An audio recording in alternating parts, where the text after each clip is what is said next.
Today we're going to take a look at the game Vladimir Kramnik against Anish Giri from the 6th round, the penultimate round of the Dortmund Sparkassen Chess Meeting.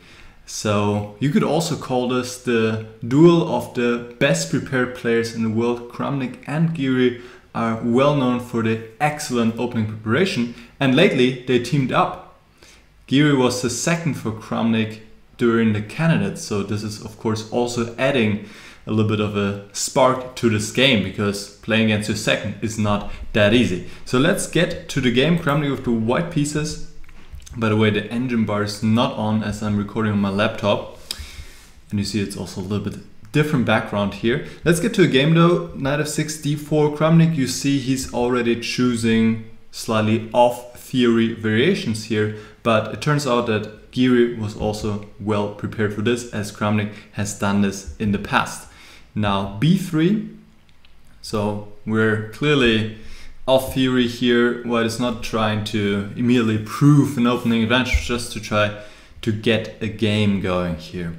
Now c takes d4, e takes d4, bishop to b4. Black wants to exploit the fact that white has played move b3, use this square on c3, and that's what he does here, plays knight e4 right away.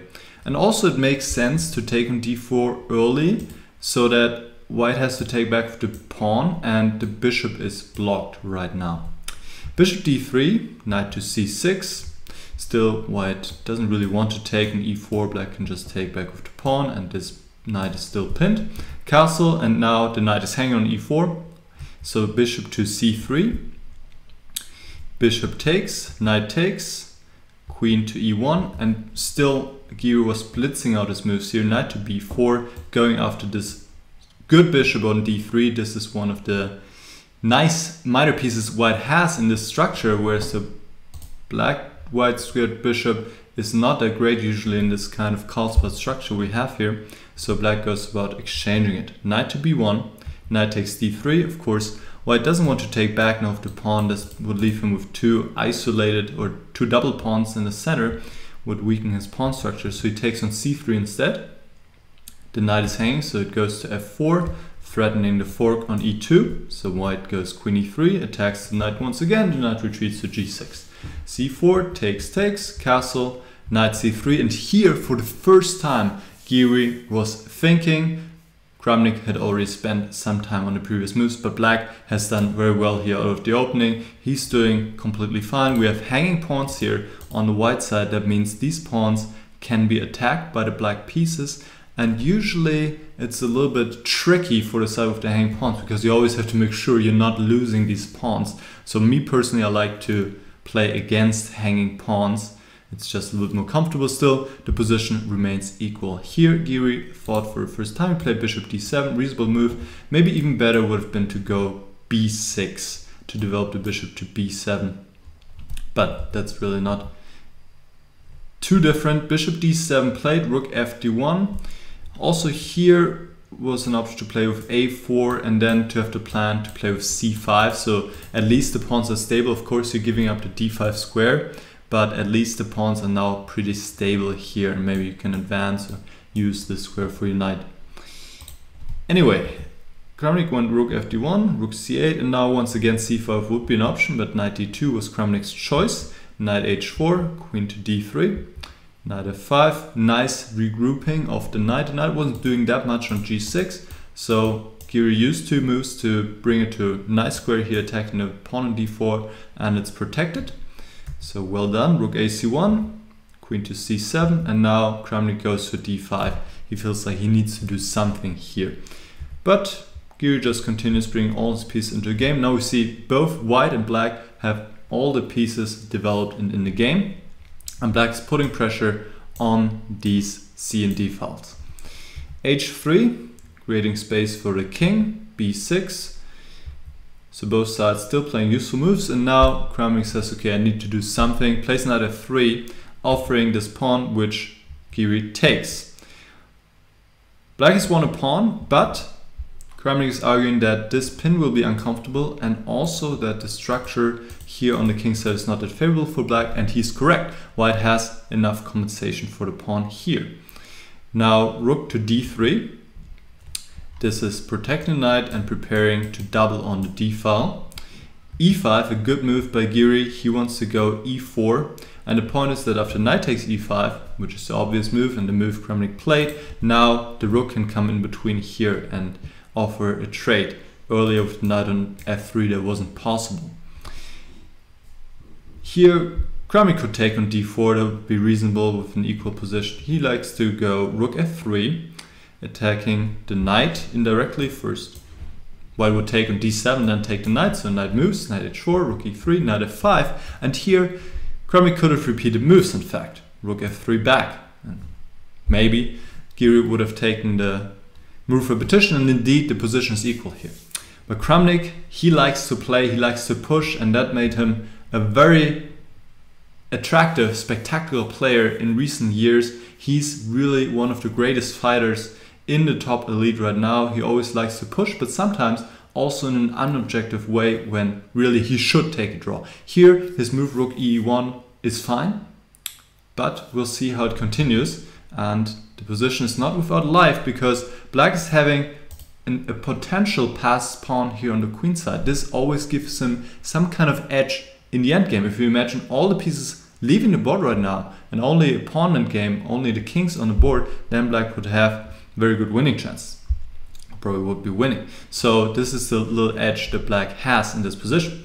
Knight e4, the knights are very nicely centralized. Rook a4, rook to c7. So here we see Kramnik is taking the risk. It's fine objectively, but now he's a pawn down and he wants to, well, compensate with his piece activity. On the other hand, if he can't do that, then he's just a pawn down. So this is the risk he's taking. Here he goes king h2, just to get out of some potential checks. Better would have been knight to f3. Take one step back to go 2 forward is the idea.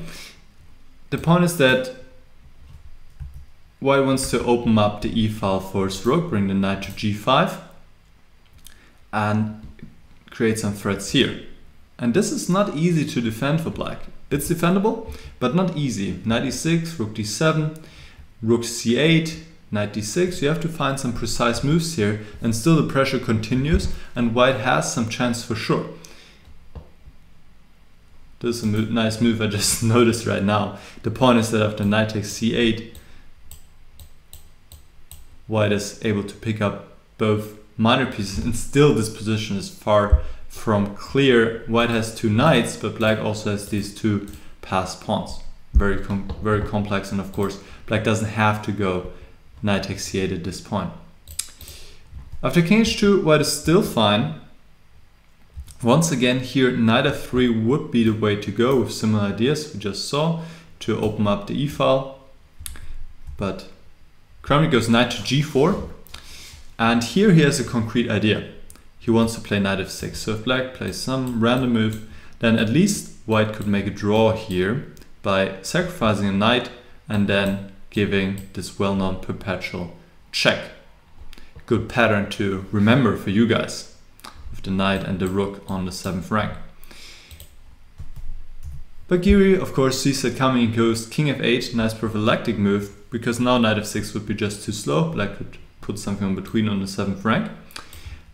And here, indeed, Kramnik plays a mistake. He goes rook ec1, but this is just not helping his case.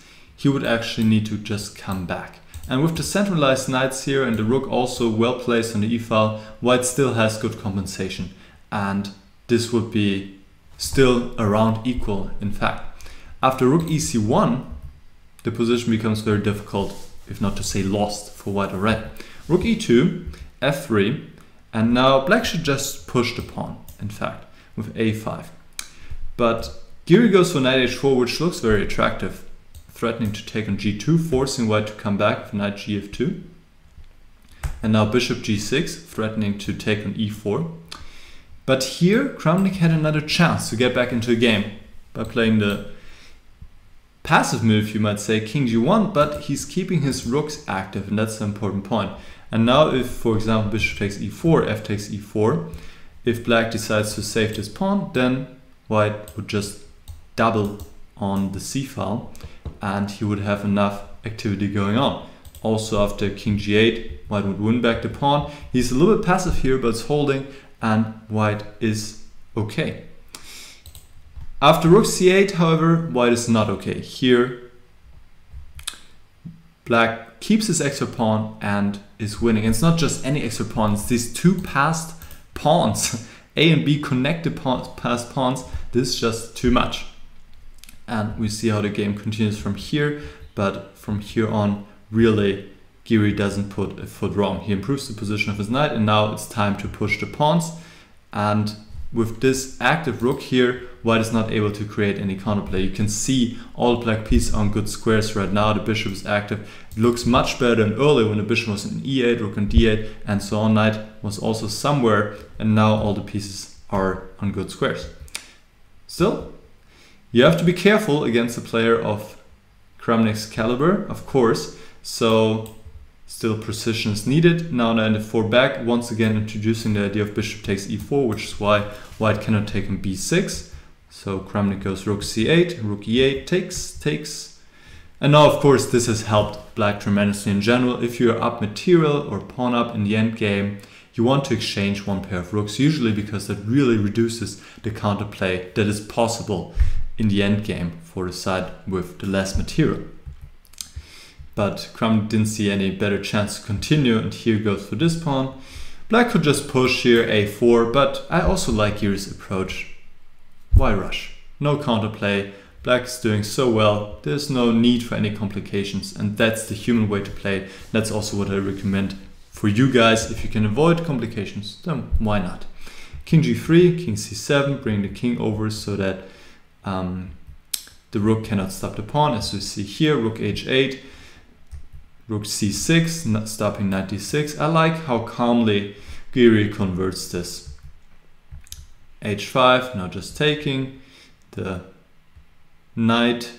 I'm just wondering why not take the pawn, and I'm not quite sure why not. Maybe then something like knight d3, knight d5.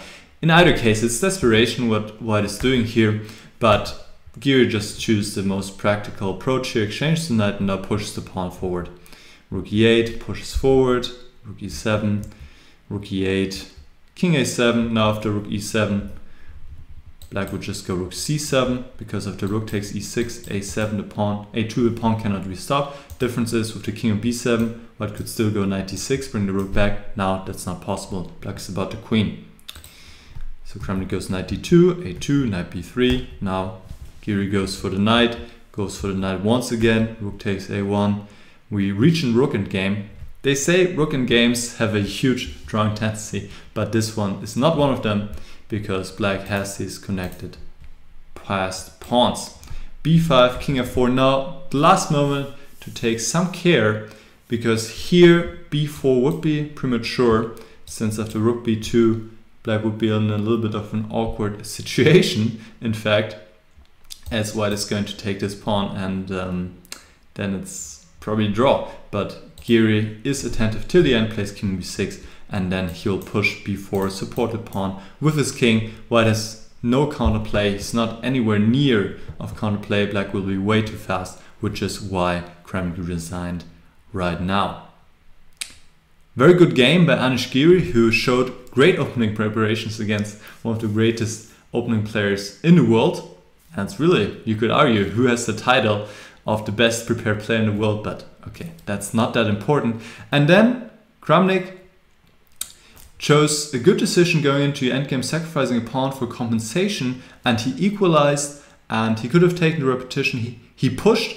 That's what we like about him. He's a fighting player, but then he could not find the right way to continue the pressure, step wrong, and then Giri converted pretty securely. So that was the 6th round. Giri now also on +1, whereas Kramnik lost his 2nd game in a row. And it is still very much open who wins the Dortmund Sparkassen Chess Meeting. So make sure to tune in for the last 7th round on Chess24 or wherever you would like to. And if you enjoyed the video, feel free to subscribe and like the video. And then I'll see you next time. Bye bye.